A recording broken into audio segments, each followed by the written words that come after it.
मध्यकालीन भारत में दिल्ली सल्तनत में हम खिलजी डायनेस्टी पे आ गए थे। खिलजी वंश में हमने अलाउद्दीन खिलजी के बारे में पढ़ लिया था, बट उनको इतना फेमस इतिहास में क्यों माना जाता है, इसको पढ़ने की हमें जरूरत है।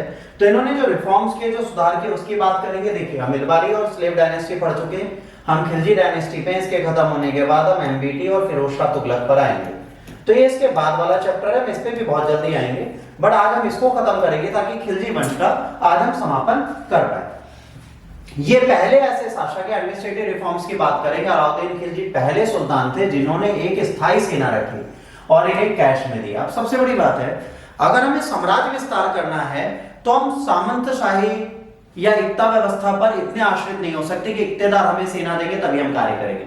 हमको क्या करना पड़ेगा, हमें कुछ ऐसा काम करना पड़ेगा कि इन चीजों को प्रॉपर मैनर में करें। तो इसने एक स्थायी सेना रखी, उन्हें कैश में दिया। उन्होंने कहा कि भाई नोबल्स जो हैं उनके लिए अलग से ऑर्डिनेंस दे देते हैं कि जो सरदार है वो अपने रूल रेगुलेशन प्रॉपर मैनर में फॉलो करें। इन्होंने रिलीजियस एंडाउनमेंट को वापस लिया, फ्री ग्रांट जो दी गई थी वो वापस ली। इन्होंने स्पाई सिस्टम को दोबारा बनाया ताकि जासूस बने रहे और ये कहते थे मुझे हर चीज की सूचना मिल जानी चाहिए। इसके बाद इन्होंने वाइन और इंटॉक्सिकेंट को बैन किया। इन्होंने नोबल्स को कहा कि सोशल गैदरिंग ये नहीं करेंगे, ना इंटर का नोबल मैरिज होगी। इंटरनोबल मैरिज का मतलब है दो एलिट क्लास आपस में विवाह नहीं कर सकती। इन्होंने इंट्रोड्यूस किया दाग और चेहरा प्रथा। दाग का मतलब क्या होता है बेटा, जो घोड़े जाते थे, घोड़े को डबल काउंटिंग ना हो तो घोड़े की पीठ पर एक मार्क लगा देना गर्म करके, वो दाग होता है। और चेहरा मतलब जो सैनिक हैं उनका आइडेंटिटी कार्ड बनवाना।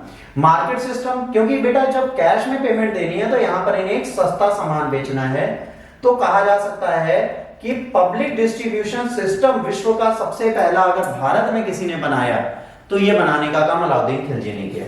इन्होंने ऑफिसर्स लग के दीवाने रियासत सहाने मंडी इन्हें अपॉइंट किया थी मार्केट को रेगुलेट करें। सारे मर्चेंट को रिक्वायर किया वो रजिस्टर्ड करें ऑफिस में और वो सहाने मंडी में अपने गुड्स को एक फिक्स रेट पे बेचें। यहाँ पर मिलावट करना, चीजों को कम रेट में बेचना, ये सारा बिल्कुल मना था।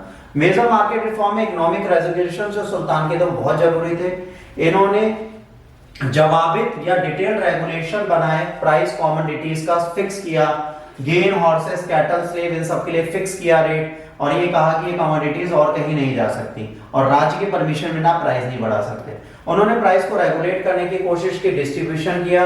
कारवांस या बंजारास जो आते थे वो गिल्ड बनाते थे और उनको एक दूसरे का गारंटर बनाया और श्योरिटी की ये चीजों को सही से रखेंगे। Cultivation was not allowed to hold, इनको इकट्ठा करने का सामान नहीं था। 10 माउंट मतलब 40 KG grain they could store, अगर जरूरत है तो 40 केजी तक का अनाज आप स्टोर कर सकते हैं, बाकी आपको देना पड़ेगा। 4 separate market was established various commodities के लिए। घोड़े बेचे जा रहे थे, कैटल स्लेव अलग बेचे जा रहे थे, मर्चेंट गुड अलग बेचा जा रहा था। हर मार्केट का इंचार्ज था सुहाना, कंट्रोलर ऑफ द मार्केट। ये सारे मर्चेंट्स को रेगुलेट करता था और इनके लिए इसने सुहाना के बाद बरिद रखा और मुहंसिस रखा, सीक्रेट स्पाइस और इंटेलिजेंट ऑफिसर्स। ये दोनों क्या करते थे, मंडी के बारे में सारी जानकारी लेते थे कि अगर कोई इशू आएगा तो ये उसके बारे में प्रॉपर इंफॉर्मेशन दे देंगे। बहुत स्ट्रिक्ट पनिशमेंट थे अगर कोई यहाँ पर चीटिंग करता है।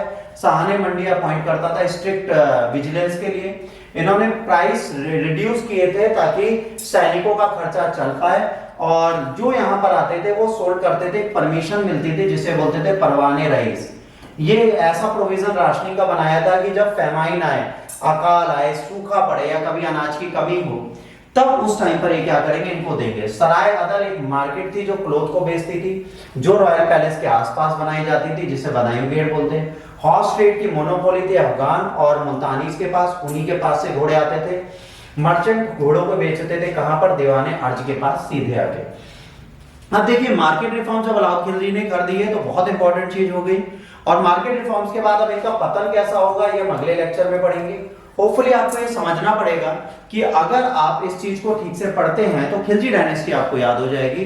अगर वीडियो अच्छा लगा हो तो प्लीज लाइक शेयर सब्सक्राइब करना ना भूलें। गॉड ब्लेस यू और टेक केयर। जय हिंद, वंदे मातरम।